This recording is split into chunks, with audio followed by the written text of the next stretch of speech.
Y bueno, muchas gracias a todos los que están conectados también y que participan de estas charlas que están muy buenas para mantenernos todos actualizados. Así que bueno, un poco la primera parte de la charla que habíamos dado el otro día, hace 2 semanas, era todo un enfoque básicamente por ahí, un poco de definiciones, signos y síntomas de alarma para tratar de diferenciar, ¿no es cierto?, lo que es el reflujo fisiológico de la enfermedad por reflujo.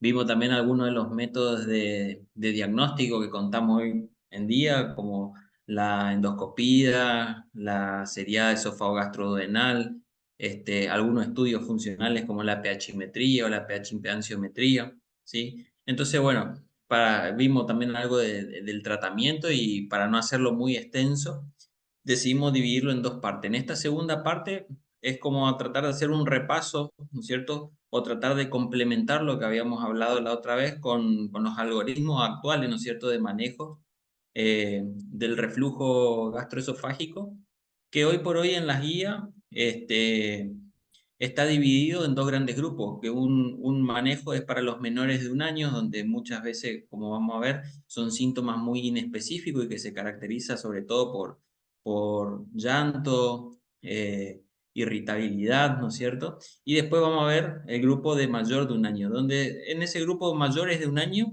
también vamos a tener una gran población que va a estar desde el año, año y medio, hasta los 10 años, que también son síntomas por ahí inespecíficos, porque los chicos no van a tener la capacidad de referirnos los síntomas típicos que estamos acostumbrados a ver, por ejemplo, en lo que podemos referir los adultos, como la epigastralgia, el dolor abdominal, la pirosis o sensación de quemazón retroesternal por el reflujo. Entonces son por ahí síntomas muy inespecíficos que puede surgir dependiendo de la edad del paciente en el interrogatorio, pero que termina representando un desafío, ¿no es cierto?, llegar al diagnóstico definitivo. Entonces, para ir empezando, entonces, las guías actuales, existen varias guías, la última, nosotros tenemos varias guías o recomendaciones, ¿no es cierto?, ya sea de la Sociedad Norteamericana de Gastroenterología o la europea, y acá tenemos como referencia que está bastante actualizada y es como una transcripción actualizada, ¿no es cierto?, de estas recomendaciones, que es la guía, ¿no es cierto?, del manejo de reflujo gastroesofágico, que está escrita, ¿no es cierto?, por el Comité de Gastroenterología de la Sociedad Argentina de Pediatría, que al final yo les dejo el link por si la quieren consultar, pero la verdad que está muy buena y completa, así que es un buen material de consulta. Pero bueno, como decíamos, el reflujo, nosotros básicamente todas las guías y consensos lo dividen en lo que son, ¿no es cierto?, la aproximación diagnóstica en los menores de 1 año y en los mayores de 1 año. En menores de 1 año, por ejemplo, que se presentan con vómitos y o regurgitación frecuente, siempre va a surgir esto, que la mayoría de estos episodios de reflujo van a ser fisiológicos y van a estar caracterizados, ¿no es cierto?, por esta regurgitación, que muchas veces es contenido de leche, y si repasamos la clase anterior van a ver que hay muchos factores anatómicos y madurativos, ¿no es cierto?, del recién nacido que predisponen, ¿no es cierto?, a que estos chicos, más allá de la alimentación con leche y que tiene todavía un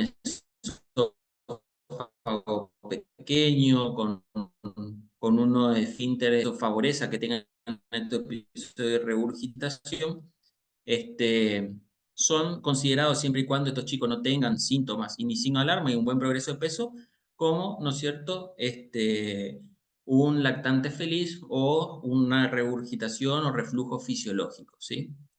Entonces, como conceptos, las guías generalmente hablan de que no es que se estudia a todos los pacientes que presenten regurgitación o vómitos, sí aquellos, ¿no es cierto?, que presenten signos de alarma.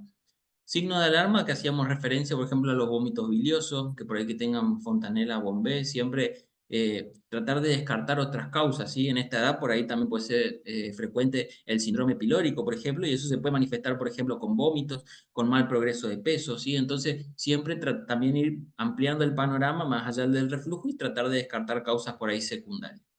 Existe, ¿no es cierto? También en esta edad es muy frecuente que observemos los trastornos funcionales de los lactantes, ¿sí? Y estos mismos niños, los lactantes, pueden cursar con llanto, con inquietud, muchas veces pueden tener arqueamiento, ¿no es cierto? Con o sin regurgitación. Y eso por ahí muchas veces pueden ser síntomas también de otras patologías, como por ejemplo la alergia a la proteína de leche de vaca, ¿sí? Se puede manifestar con esos síntomas, pero como vemos son todos síntomas por ahí muy inespecíficos que no son síntomas típicos de reflujo, ¿sí? Y las guías, básicamente, lo que recomiendan ante un paciente eh, recién nacido, que presenta regurgitación, que no presenta vómito bilioso, que no tiene signos ni síntomas de alarma presente, que crece bien en peso y en talla, son estos pacientes que, bueno, no se recomiendan estudios diagnósticos ni pruebas terapéuticas, ¿no es cierto?, con omeprazol, con domperidona, ¿no es cierto? Y solamente lo que se hace es tratar de reforzar, ¿no es cierto?, con la familia el carácter benigno, ¿no es cierto?, de esta condición, explicar de que esto a medida que el chico vaya creciendo va a ir mejorando, ¿no es cierto?, porque el estómago va a empezar a tener una mayor capacidad gástrica, el esófago se va a ir elongando, va a haber mayor fuerza también a nivel de la barrera gastroesofágica. Entonces esos cambios van a ser evidentes y la mayoría de ellos cuando empiezan la incorporación de los semisólidos van a mejorar también esta regurgitación que suele ser visible. Siempre es bueno hablar con la familia, evitar lo que decíamos la otra vez de lo que es sobrealimentación, ¿sí? Muchas veces por ahí pasa que los chicos o los padres en esta ansiedad que por ahí el chico llora o está molesto, le ofrecen el pecho cada 1 hora, cada 2 horas, entonces ese estómago siempre permanece como lleno, ¿no es cierto? Y eso favorece también a que los chicos presenten vómitos o regurgitación. Existen trabajos, de hecho, que demuestran esto de que la característica benigna del reflujo, ¿sí? Del reflujo fisiológico, incluso ya se estudió y se sabe que la gran mayoría, ¿no es cierto?, de los niños, fíjense que la mayor prevalencia de regurgitación se ve entre los 3 y 4 meses, ¿no es cierto? Pero acerca del año, solo el 5% de estos niños presentan regurgitación, ¿sí? Entonces, esto da sobre todo más pie a esto, que es una condición benigna, ¿no es cierto? Que la gran mayoría de los chicos lo empieza a resolver incluso a partir de los 6 meses con la incorporación de los semisólidos. Siempre cuando estamos en consultorio, bueno, algo que no nos podemos olvidar es, más allá de la anamnesis, del examen físico, lo que me va a definir si es un reflujo fisiológico o estamos ante una enfermedad por reflujo o alguna otra causa que también curse con vómitos o con regurgitación, ¿no es cierto? Y me haga pensar que puede ser alguna patología más allá, ¿no es cierto?, de la enfermedad por reflujo. ¿No es cierto? Son los signos de alarma, ¿sí? Entonces, una cosa es el lactante o el niño que presenta regurgitación, por ejemplo, o vómito, pero crece bien, ¿no es cierto? Que clínicamente es un chico activo, que está bien, aumenta bien de peso y talla. Otra cosa es un chico, un lactante, por ejemplo, que ella empieza con estos vómitos y pérdida de peso, o vómitos biliosos, o vómitos nocturnos, por ejemplo, o hematemesis, ¿sí? O distensión abdominal, ¿sí? Eso nos puede estar hablando, por ejemplo, de que puede haber alguna patología subyacente, más allá, ¿no es cierto?, de este reflujo gastroesofágico fisiológico, ¿sí? Entonces, bueno, dentro de los algoritmos, nosotros lo que se plantea, o sea, de la especialidad es que, bueno, en los menores de 1 año, teniendo en cuenta que son chicos que tienen todo el tubo digestivo en desarrollo, en maduración, ¿no es cierto? Entonces, estos niños siempre, tanto sea menores de 1 año o mayores de 1 año, siempre es fundamental una buena historia clínica, un examen físico, ¿no es cierto? Ver cómo se está alimentando el niño, en qué momento aparecen esos vómitos, si es durante la alimentación o posterior, de qué características, ¿no es cierto? Si son vómitos expulsivos, forzosos o no, ¿sí?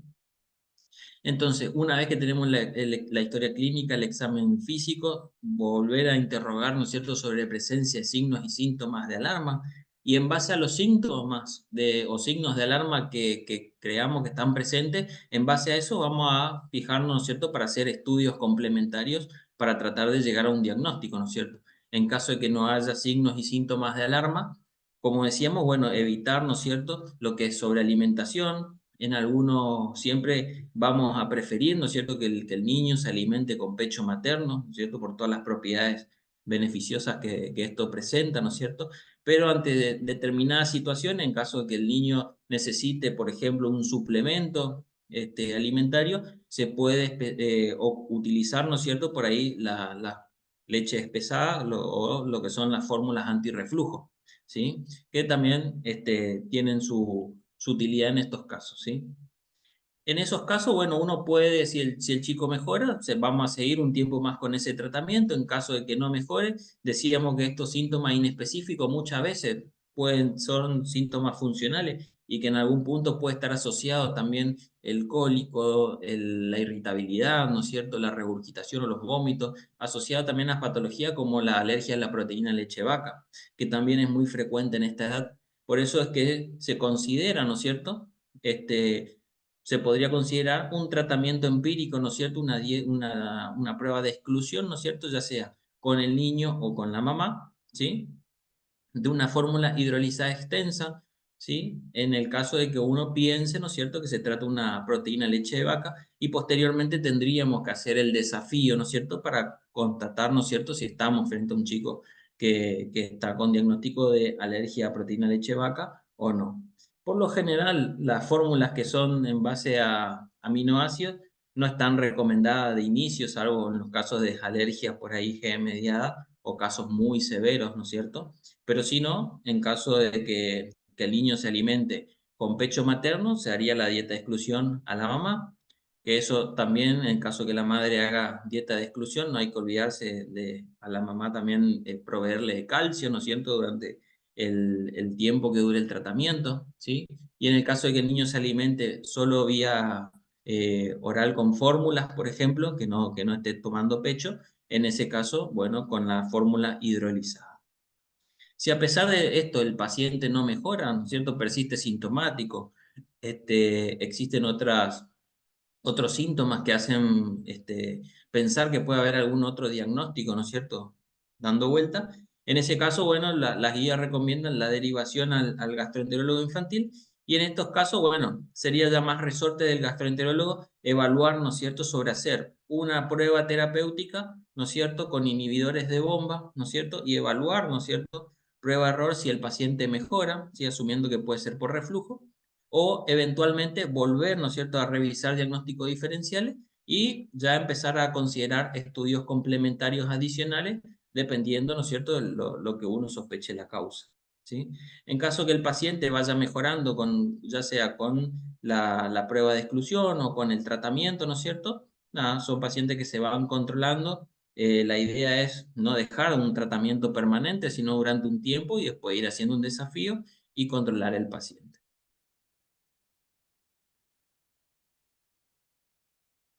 Existen otras condiciones también que son frecuentes en este grupo etario, que son, por ejemplo, los lactantes con llanto inexplicable o la irritabilidad, ¿no es cierto? Que, como decíamos, bueno, son síntomas inespecíficos. Esto puede ocurrir incluso en los pacientes que son sanos. Existen varios estudios que hablan de que, bueno, que el concepto de irritabilidad por ahí está traspolado de lo que es la población adulta que manifiestan pirosis, ¿no es cierto?, que mejoran con la medicación. Pero bueno, eso por ahí no está tan claro, sobre todo en la edad pediátrica y en los menores de 1 año.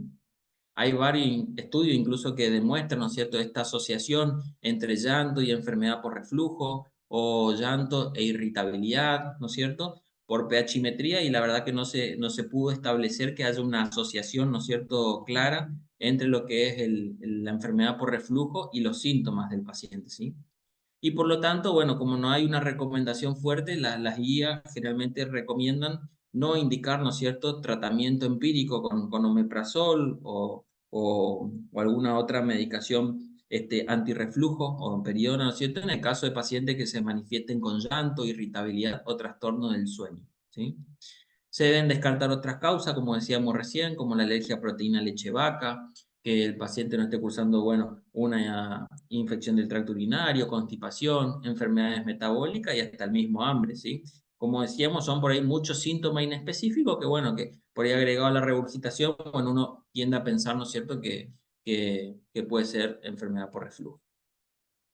Y como decíamos, bueno, la APLB también va a cursar con irritabilidad, vómitos, ¿sí? O sea que son por ahí esos diagnósticos diferenciales que hay que tenerlo en cuenta y por eso en el diagnóstico, en el algoritmo diagnóstico figura también la prueba terapéutica, ¿no es cierto?, con las fórmulas extensamente hidrolizadas. Otro escenario también bastante frecuente, por ahí suele verse, son los pacientes que consultan por apnea o BRUE, ¿no es cierto? Son estos pacientes que tienen cambio de la coloración, muchas veces pueden tener hipo o hipertonía, cursar con apnea, palidez, cianosis, ¿no es cierto? Muchas veces en el interrogatorio el padre puede referir que esto estuvo asociado con la alimentación o alejado de la alimentación, ¿no es cierto?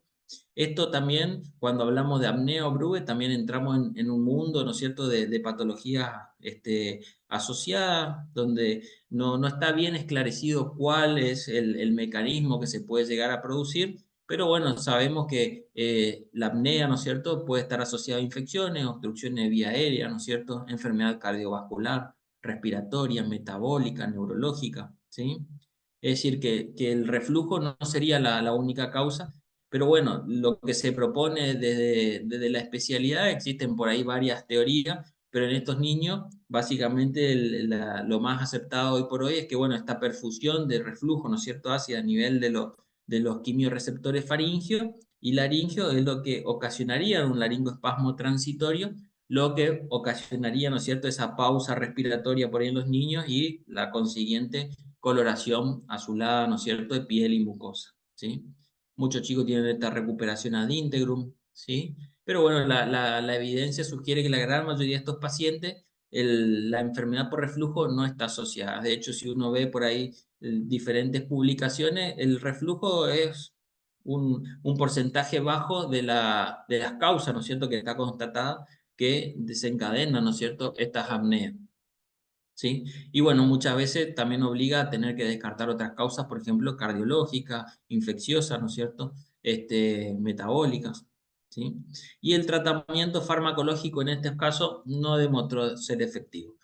El tratamiento farmacológico muchas veces, bueno, estos pacientes ante situaciones especiales, bueno, uno puede optar por medicarlos, ¿no es cierto?, con medicación antirreflujo o con domperidona, ¿sí? Por ahí serían una de las pocas excepciones donde uno puede utilizar esta medicación. La domperidona, como habíamos dicho la otra vez, es un prokinético, eso básicamente no es que es una indicación para tratar justamente el reflujo, sino que al ser un prokinético, bueno, uno ayuda a que ese estómago vacíe, ¿no es cierto?, un poco más rápido el contenido, ¿no es cierto?, hacia intestino delgado, ¿sí?, que ese estómago no esté cargado. Y la medicación antirreflujo con omeprazol o algún protector gástrico, básicamente sería para proteger de, bueno, que estos reflujos ácidos que puede llegar a tener el niño no ocasionen, ¿no es cierto?, estos síntomas, ¿no es cierto?, o laringoespasmo. Existen también otros síntomas, por ejemplo, está descrito que el reflujo gastroesofágico puede dar síntomas de vía aérea superior, ¿no es cierto? Esto en realidad también hay varios estudios, metaanálisis y estudios a gran escala, ¿no es cierto?, multicéntrico, donde, bueno, estudian y ven que la relación entre el reflujo y la asociación con enfermedades de vía aérea superior suele ser débil. Muchas veces estos pacientes llegan a gastroenterología por antecedente carraspera o tos crónica, sensación de globo, ¿no es cierto?, a nivel del esófago superior. Muchas veces también llega un grupo de pacientes con hallazgo de laringoscopía, por ejemplo, donde el otorrino por ahí o el endoscopista respiratorio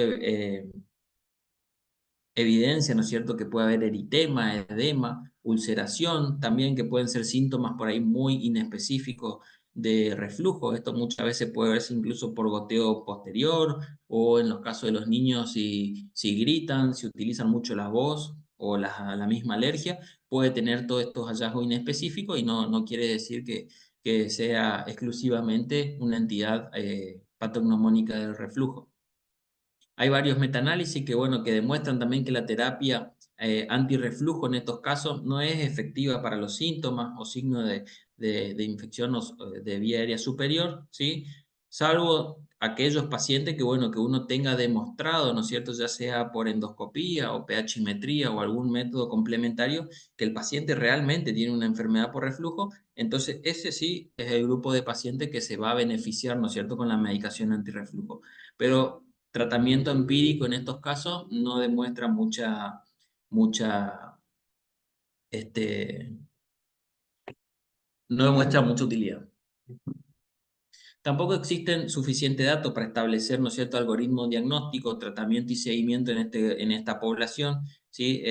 Depende de cada paciente, ¿no es cierto?, y de lo que querramos descartar. Y bueno, acá estamos en una zona gris, por ahí lo decimos, que bueno, acá depende mucho de la evolución del paciente, los signos y síntomas de alarma que tenemos, qué es lo que uno pretende descartar, es decir, en estos casos por ahí uno puede estar asociado, por ejemplo, a faringitis, otitis o tos crónica, por ejemplo. El método por ahí que uno puede utilizar para evaluar estos síntomas muchas veces termina siendo la pH impedanciometría, ¿no es cierto?, para tratar de establecer esa asociación entre reflujo, ¿no es cierto?, y estos síntomas. Pero bueno, la verdad es que eso, al ser un estudio durante 24 horas, puede establecer alguna asociación, ¿no es cierto?, o puede venir negativo y bueno, en principio descartaría el reflujo como causa, ¿no es cierto?, de estos síntomas. Por otro lado, ya vamos a tener a los pacientes más grandes, ¿no es cierto? La guía dividida en los menores de 1 año y ya en esta franja de pediatría que es desde el año hasta los 18 años. Fíjense que una franja muy grande, ¿no es cierto?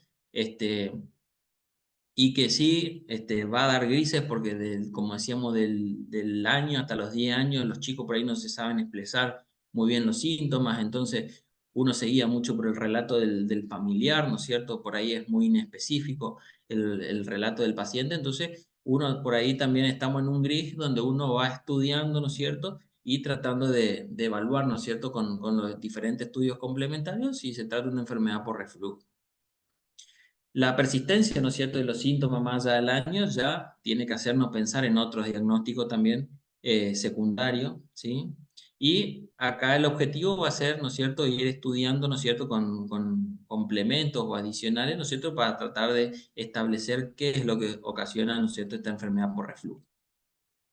Cuando vamos al algoritmo de evaluación de estos pacientes, volvemos a lo mismo. Estos pacientes siempre hay que hacer una buena historia clínica, el examen físico, evaluar presencia, signos y síntomas de alarma. Ya como estos son chicos un poco más grandes, ¿no es cierto? Ya se empieza a hablar de, ¿no es cierto?, del cambio del estilo de vida, hábito alimentario. Eso es tratar de que el chico no coma o tratar de que el chico coma, mejor dicho, pero que no se acueste inmediatamente en la cama, ¿no es cierto? Que no salga a correr, a jugar, ¿no es cierto? Que se tome su tiempo para alimentarse, ¿no es cierto? Y hacer un reposo gástrico adecuado, ¿no es cierto? Si el paciente, a pesar de estos cambios de estilo de vida y hábito alimentario, no mejora, bueno, estamos habilitados, ¿no es cierto?, por ahí a hacer, ¿no es cierto?, una prueba terapéutica con los inhibidores de bomba durante 4 a 8 semanas, ¿sí? En caso de que el paciente mejore, eso, bueno, uno empieza, ¿no es cierto?, a hacer un descenso, ¿no es cierto?, y se va controlando. En caso de que el paciente, a pesar del tratamiento con inhibidores de bomba, persista sintomático, ¿no es cierto?, en esos casos, bueno, lo que hablan las guías es la derivación a gastroenterología infantil, pero más que nada porque se trata de un paciente que tiene síntomas por ahí de regurgitación, de pirosis, de epigastralgia, ¿no es cierto?, que no está mejorando al tratamiento convencional, ¿no es cierto?, de reflujo, con todos los cambios de estilo de vida, hábito alimentario y la medicación, ¿no es cierto? Entonces, bueno, acá ya nos obliga a nosotros tener que descartar otras causas, ¿no es cierto?, que también pueden manifestarse con estos síntomas. Y acá es donde entran en juego también otros estudios de alta complejidad, que son por ahí la endoscopía digestiva alta, que esto va, como decíamos la otra vez, va a tener como objetivo, no es un estudio de rutina para estudiar el reflujo en sí, sino para evaluar la mucosa, ¿no es cierto? Me sirve para ver cómo está la mucosa del esófago, cómo está la mucosa del estómago, eventualmente tomar biopsias si veo algo llamativo, ¿no es cierto? Ver el duodeno, ¿sí? y descartar patologías que también pueden simular, ¿no es cierto?, síntomas de reflujo, como la esofagitis eosinofílica, esofagitis infecciosa, ¿no es cierto?, o estar ante visualizar, ¿no es cierto?, si hay una esofagitis péptica en el caso de que ese ácido del estómago esté permanentemente en contacto, ¿no es cierto?, con el esófago. Si el paciente, ¿no es cierto?, nosotros hicimos la endoscopía, encontramos erosiones o hallazgos compatibles con esofagitis, bueno, la endoscopía, más allá de evaluar la mucosa, me permite ver también si el paciente presenta una hernia hiatal o no, ¿no es cierto?, y diferentes hallazgos que pueden justificar, ¿no es cierto?, estos síntomas en los pacientes. En esos casos, bueno, uno puede hacer un tratamiento dirigido, ¿no es cierto?, si uno evidencia una esofagitis moderada o severa, puede hacer tratamiento con inhibidores de bomba. Si evalúa, ¿no es cierto?, una esofagitis infecciosa, hacer un tratamiento dirigido, ¿no es cierto?, para ese hallazgo. Sí, pero si a pesar de esto la endoscopía es normal o no se visualiza lesiones, ¿no es cierto?, a nivel del esófago, existe también el otro estudio, que es la pH impedanciometría, ¿no es cierto?, de 24 horas. Ese estudio lo que trata es de correlacionar, ¿no es cierto?, síntomas de reflujo, ¿no es cierto?, con los episodios de reflujo que tiene el paciente, ¿sí? Y a su vez nos va a permitir también a ayudar a diferenciar otros fenotipos de reflujo, ¿sí?, dentro del paciente.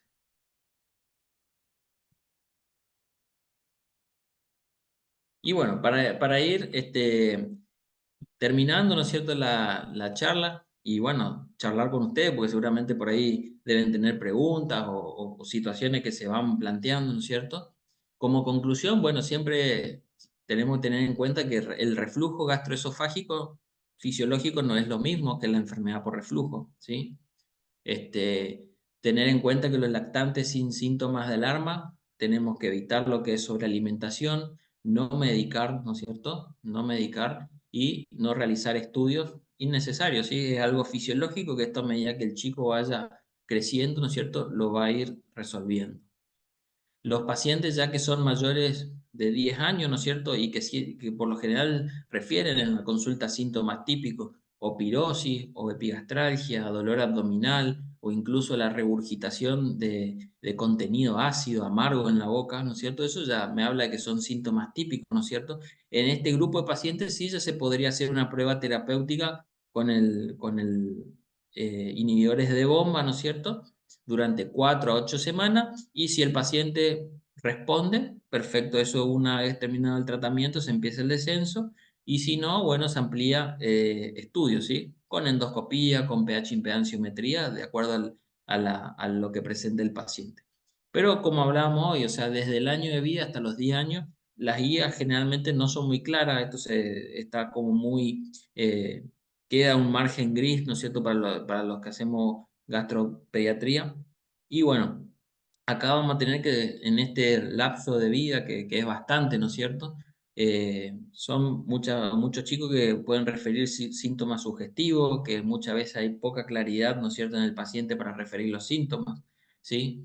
Muchas veces uno puede sospechar que el paciente tiene enfermedad por reflujo, porque viene a la consulta por anemia crónica, por ejemplo, entonces piensa que esa anemia crónica puede ser por una esofagitis, que tiene microsangrado a nivel del esófago por el constante contacto ácido con el esófago, ¿no es cierto? Entonces, bueno, eso conlleva por ahí uno hacer una endoscopía y se encuentra que resulta que el chico tiene una hernia hiatal, tiene una esofagitis severa, entonces entramos, ¿no es cierto?, en la causa, ¿no es cierto?, y en el tratamiento específico de esos hallazgos. Pero bueno, en este rango etario siempre es un desafío, ¿no es cierto? Nos tenemos que guiar siempre por el examen físico, por hacer una buena anamnesis, los antecedentes, ¿no es cierto? Y por tratar de descartar diagnósticos diferenciales. En cuanto a la bibliografía, hay mucha, o sea, sobre reflujo. Por ahí las que más les recomiendo porque son actualizadas y encima están en castellano y están muy actualizadas son las recomendaciones de diagnóstico y tratamiento del reflujo gastroesofágico en pediatría, que es la del Comité Nacional de Gastroenterología, acá de la SAP. Y después hay un lindo trabajo también que habla sobre todo lo que es la parte de reflujo fisiológico, ¿no es cierto?, que es la de trastornos funcionales gastrointestinales, cómo tratar sin medicar, ¿no es cierto? Que también en el comité de gastroenterología y se publicó ahora en el 2022. Que es tan bueno porque por ahí muchas veces estos chicos son los que por ahí llegan a consultorio, ¿no es cierto? Ya sea con el cólico abdominal, con la regurgitación, con la constipación, ¿no es cierto? Y por ahí creo que tiene un enfoque muy bueno, claro y actualizado como para leer. Y bueno, espero que les haya servido la charla y estoy, bueno, dispuesto a contestar las preguntas si tienen alguna. Buenísimo, Gaby, excelente, conciso, claro. Yo tengo una pregunta con respecto a esto, ¿no?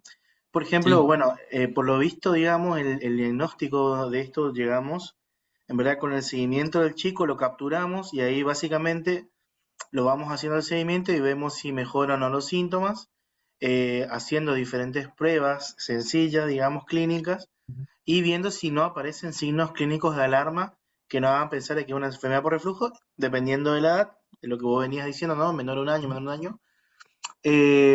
En ese caso, por ejemplo, yo, bueno, tengo un paciente que me cae a la consulta con un reflujo. ¿Al cuánto tiempo? Bueno, yo hago una anamnesia, hago mi historia clínica, lo examino, pero todavía ahí me estarían faltando datos de tiempo, me estarían faltando datos de cómo evoluciona el chico, por ahí optimizar algunas cuestiones de puericultura, pero en cierta forma, ¿al cuánto tiempo lo recitas o con qué periodicidad lo recitas para, digamos, ir viendo si aparecen estos signos y decir, bueno, me quedo tranquilo porque al final el chico había sido que, qué sé yo, habían cuestiones de puericultura que tenían que ajustar, que se ajustaron y mejoraron los síntomas, o qué sé yo, esta cuestión de la sobrealimentación o distensión gastrointestinal. O sea, en ese aspecto, ¿qué vos nos recomendás a la Bien. audiencia? ¿Cuánto, digamos, tiempo tendríamos que al cuánto tiempo lo recitamos para ver si fue, instalamos una medida o si planteamos instalar una medida, dentro de cuánto tiempo y bajo qué circunstancias. Bien. Sí, generalmente cuando hablamos, por ejemplo, menores de un año y sobre todo menores de 6 meses, y muchas veces va a pasar por ahí que me pasa a mí, o sea, hablo de mi experiencia por ahí, padres primerizos, yo creo que son padres por ahí que tienen mucha ansiedad, entonces por ahí incluso muchos,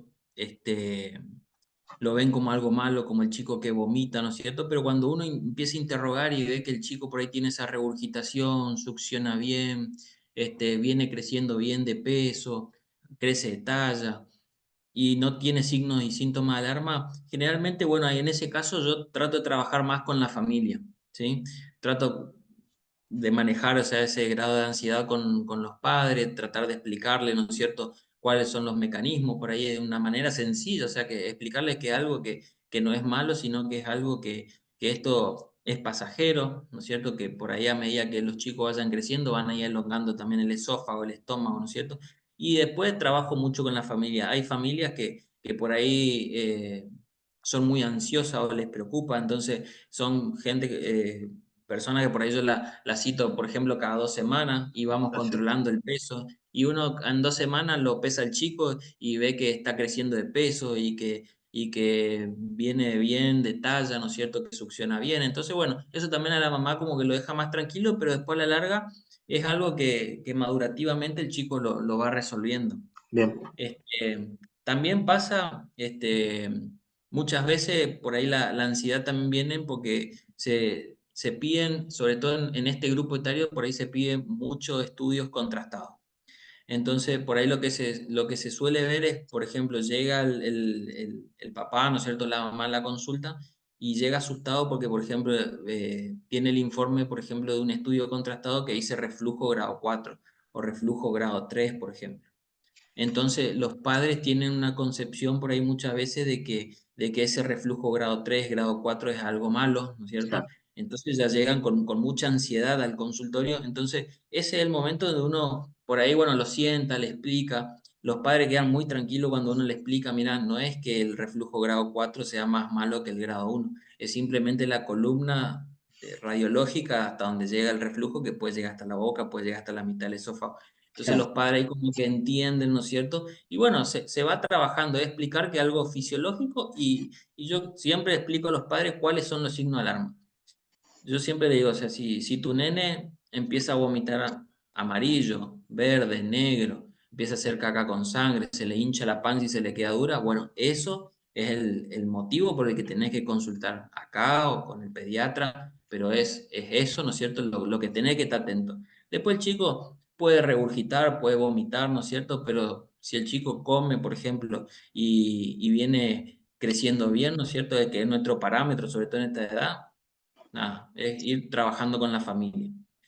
Muy distinto, por ejemplo, es si, por ejemplo, uno está con un chico con un síndrome pilórico. Vos te vas a dar cuenta que la mamá llega al consultorio y lo primero que te dice, le doy de tomar el pecho a mi nene y vomita todo, no le queda nada. Entonces, claro, esos pacientes, por ejemplo, vos ves que 2 o 3 días y ya la madre te dice, mire, está bajando de peso. Entonces, esos son los signos de alarma que nos tiene que despertar, ¿no es cierto?, Claro. llamar la atención en la consulta. Ujú. Bien, perfecto. Re claro, Gaby. Acá pregunta Gabriela si se recomienda realizar cirugía de esófago gastrodenal y en qué caso. Bueno, eso en relación con la primera charla que nos diste, ¿no? Pero bueno, Sí. ahí está la Bueno, pregunta. lo contesto así rápido. El estudio contrastado, bueno, eso uno tiene que, para cualquier edad, ¿no es cierto? Tanto menor de un año o mayor. Eso uno tiene que tener en cuenta bueno, son estudios que primero que se hacen por radiología, por lo tanto que se está exponiendo al chico a un porcentaje de radiación, ¿no es cierto? Y básicamente para nosotros tiene mucha importancia para descartar causas anatómicas. Es decir, eso al chico se le da a tomar un contraste, se le va haciendo radiografía y a mí básicamente me sirve para ver si el chico en el trayecto del esófago, estómago, intestino delgado no tiene una obstrucción, una membrana, si no está mal rotado, si no hay una estenosis, por ejemplo, si no hay alguna membrana, ¿no es cierto?, a nivel esofágica o duodenal que haga que ese estómago tenga un stop o el esófago tenga un stop y eso le esté ocasionando vómito al chico. Para nosotros, si uno va y lee las recomendaciones de la SAP, de este trabajo de gastro, el diagnóstico del reflujo radiológico por seriada no es relevante, porque eso es en un momento dado, es durante esa deglución y no nos habla, o sea, no habla que el chico tiene reflujo, pero no nos habla de una enfermedad por reflujo que en realidad es lo que nosotros vamos a tratar. Y por ahí, como siempre, el ejemplo. Es decir, nosotros si comemos y nos acostamos a mirar televisión, por ejemplo, por un mismo mecanismo fisiológico, vamos a tener también esa sensación de regurgitación, ¿no es cierto? O de reflujo, ¿sí? Y es algo fisiológico, ¿no es cierto? Nosotros lo que tratamos y lo que tenemos que apuntar es buscar y tratar directamente es la enfermedad por reflujo, que son las complicaciones. Perfecto, Gaby, re claro. Bien, no sé si alguien más tiene alguna pregunta, quiere abrir su micrófono o quiere preguntar por el chat. La verdad que sí, resumiendo, básicamente es en la clínica y apoyarse en los complementarios cuando básicamente el chico ya estamos ante la sospecha de complicaciones por la enfermedad por reflujo. Basi- Exacto. Claro, Básicamente, la definición clásica es enfermedad por reflujo, es cuando el reflujo fisiológico empieza a causar complicaciones, ¿sí? Y estas complicaciones para nosotros ya son los vómitos, o sea, el reflujo, ¿qué complicaciones va a dar a nosotros como gastroenterólogos? Lo vemos por ahí. El chico que tiene constantemente reflujo, sea menor de un año o mayor, ¿sí? Ese constante contacto del ácido del estómago con el esófago termina dando una esofagitis, es una inflamación crónica de ese esófago.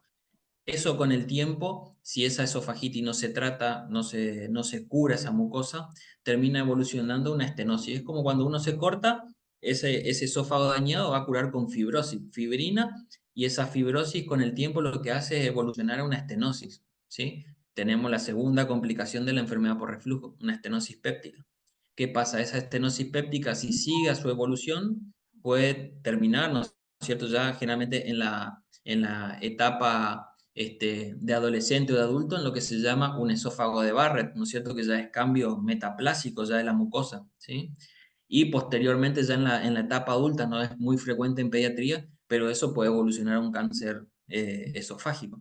Entonces es importante, o sea, si bien nosotros no vemos esa última etapa, pero es importante, o sea, pensarlo y tenerlo, ¿viste?, en cuenta porque como te digo, muchas veces son síntomas inespecíficos, pero por ejemplo la anemia, por ejemplo, refractaria al tratamiento, muchas veces se justifica ese sangrado intermitente por la misma esofagitis. Claro, perfecto. Bueno, Gaby, si no hay más preguntas, parece que no. Te agradecemos, la verdad, excelente tu charla, concisa, Bueno, breve, con los materiales necesarios. Encima nos das bibliografía, así que es un aporte muy valioso el que nos estás dando. Así que bueno, te agradecemos por el tiempo que te tomaste. Y bueno, también agradecer al resto que estaba presente acá en la charla, que se tomó el trabajo de dejar sus cosas y estar acá presente. Así que bueno, le dejé abierta la encuesta de calidad para que lo puedan completar. Y bueno, nuevamente Gaby, gracias por la participación y por estar con nosotros acá del lado nuestro. bueno. No, por favor, a ustedes por la invitación, la verdad que bueno, muchas gracias también a todos los que se conectaron. Vi ahí que hay muchos conocidos, así que bueno, me pone muy contento también que estén conectados, bueno, y que se pueda difundir y que bueno, cualquier duda o inquietud que tengan, que estos son charlas abiertas y está bueno poder sacarse las dudas, ¿viste? Y que nos sirva a todos. Así que bueno, muy agradecido por la invitación y bueno, muchísimas gracias por su tiempo. Dale, muchísimas gracias, Gaby. Y bueno, y los invitamos a todos a que mañana participen de la última charla del módulo de nutrición. Y con eso damos por finalizadas las charlas del mes de junio. Así que bueno, invitarles a que participen y que inviten también a sus colegas a que puedan estar presentes siempre. Así que bueno, los que ya contestaron la encuesta pueden desconectarse tranquilamente. Y bueno, nos vemos mañana al resto. Un abrazo, Gaby. Bueno, chaucito, muchas gracias.